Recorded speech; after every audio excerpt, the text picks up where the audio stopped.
ये मेरी जिंदगी का सच्चा वाकया है। हो सकता है आपको लगे सिर्फ ये एक कहानी है, लेकिन मुझे उससे उससे कोई फर्क नहीं पड़ता।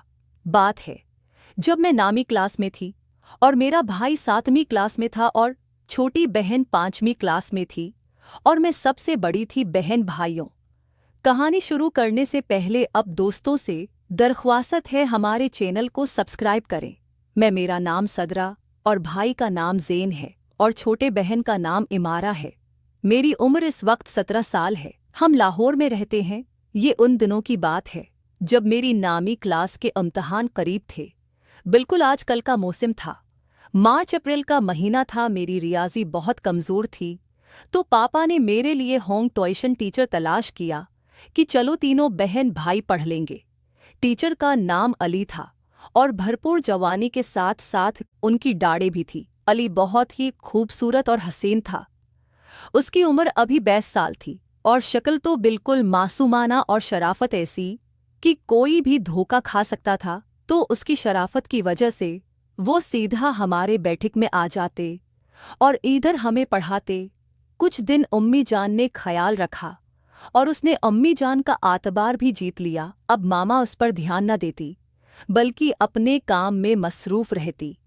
सबसे पहले अली ने मुझे अपना निशाना बनाया। अली मुझे अपने बिल्कुल साथ बैठा लेते और बहाने बहाने से मेरी कमर और टांगों पर हाथ फेरते थे। अली के हाथ फेरने से मेरे जिस्म में एक अजीब से लहर उठती थी।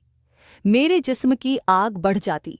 एक दिन मैं बैठने लगी तो वो मेरे नीचे हो गए और मैं सीधा उनकी गोद में बैठ गई। मैं उठने लगी तो सर मुझे पकड़ के कहने लगे कि मैं तुम्हारा रूहानी बाबा हूँ बेटी, तो मेरी गोद में बैठ जाओ, परेशान होने की कोई बात नहीं। तो मैं उनकी बात में आके बैठ गई। थोड़ी देर बाद मुझे कुछ अजीब से महसूस हुआ। मैं उठ गई। तब सिर ने फातिमा को बुला के उसे गोद में बैठा लिया। अब उम्मी जान को तो सिर पे इतना यकीन हो गया था कि उम्मी जान तो दुपट्टा भी नहीं लेती थी, बस काम करती रहती थी।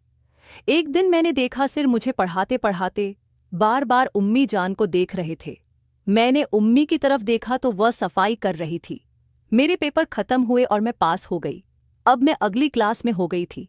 एक दिन उम्मी और बच्चे कहीं शादी पे गए थे और पापा तो मेरे वैसे ही आर्मी में हैं, तो मैं अकेली थी। मुझे डर था। मैंने उम्मी को कहा आज सर को मना कर दें कि वो ना आए, लेकिन उम्मी जान ना मानी। अलबत्ता सर को फ़ोन करके बता दिया कि आज सदरा अकेली है, घर पर तो उसका ख्याल रखना सिर।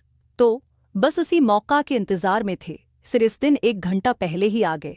मैं हैरानती सिर कहते आज जल्दी पारग हो गया, तो जल्दी आ गया। सिर कहते सदरा तुम्हें गसल का पता है, पाकी ना पाकी का, क्योंकि तुम अब बालक हो गई हो, कल को तुम्हारी शादी हो गई तो तुम्हें कुछ पता होना चाहिए कि गसल कब और कैसे और किस वक्त करना चाहिए। मेरा फ़र्ज़ बनता है तुम्हें उसके बारे में सब कुछ बताऊं। मैंने कहा कि सिर मुझे तो कुछ नहीं पता। सिर ने कहा चलो आज तुम्हें प्रैक्टिकल करके बताता हूँ। मेरा ज़मीर ग्वारा नहीं करता कि मेरा कोई भी तालब इल्म गमरा हो। सिर कहते चलो वॉशरूम में बताता हूँ। हम वॉशरूम आ गए। मैं परेशान हूँ। सिर कहते बेटी मुझे बाप समझो और तुम्हें डरने की कोई ज़रूरत नहीं है। मैं कोई गैर नहीं हूँ। अब मैं जैसा तुम्हें कहता हूँ तुम वैसा ही करना। अगर तुम मेरा कहना नहीं मानोगी तो तुम्हें गसल का तरीका पता नहीं लगेगा, इसलिए मैं जो कहता हूँ तुम वैसा ही करना। गसल के दौरान तुम्हारे कपड़े गीले हो जाएंगे तो तुम अपने कपड़े फोरा। अब सिर लगातार मुझे बड़ी नज़र से देख रहे थे। सिर कहते सदरा अभी तुम पाक हो, पहले तुम्हें बताऊंगा कि नापाक होते कैसे हैं। तो मैंने हाँ में सिर हिलाया। मैं सिर के सामने बिल्कुल सीधी खड़ी थी। सिर ने कहा ये मुंह इधर करो सदरा तुम्हें बताऊं। मैंने मुंह दूसरी तरफ किया और सिर ने मुझे पीछे से पकड़ लिया और कहा देखो सदरा तुम अभी भी पाक हो और नमाज पढ़ सकती हो। फिर सिर ने कहा कि अब मैं कुछ ऐसा करूंगा जिससे तुम नापाक हो जाओगी। अब सिर अपना काम कर रहे थे। मेरे जिस्म में अजीब सी हलचल हो रही थी। मैं और सिर अपने काम में मसरूफ थे। पहली बार मैंने उतना सुकून हासिल किया था। सिर तो पूरे खिलाड़ी थे और खूब अच्छी तरह से मुझे गसल के बारे में बता रहे थे। इस दौरान मुझे बहुत सुकून हासिल हुआ। इतना मज़ा तो मुझे कभी नहीं आया जितना कि आज गसल के दौरान तरीका समझने में आया। फिर सिर ने कहा अब तुम नापाक हो, चलो गसल करो। फिर सिर ने गसल करवाया। सिर ने अपना काम खत्म किया और अपने घर चले गए। रिविजन टीचर रखते हो, चेहरे की शराफत पर मत जाएं। मुझे अजीब सा मज़ा लग गया था, अजीब सी लगन हो गई थी। सोचती थी कि मेरे साथ हुआ क्या था इस दिन, किया गसल सकाने के बहाने सिर मेरे साथ मज़े उड़ा गए थे। जब ये सोचती तो मेरे जिस्म में गर्मी सी महसूस होती। मेरा हाथ न जाने क्यों मेरे काबू में नहीं था।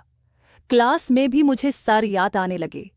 अब मेरा दिल करता कि मैं सिर के साथ रोज करकट मेज खेला करूं, क्योंकि सिर के छिके और चौके मुझे बहुत याद आते थे। अब मैं खुद सिर के साथ चपक कर पढ़ने की कोशिश करती थी और सिर भी मेरे साथ सुकून लेते थे।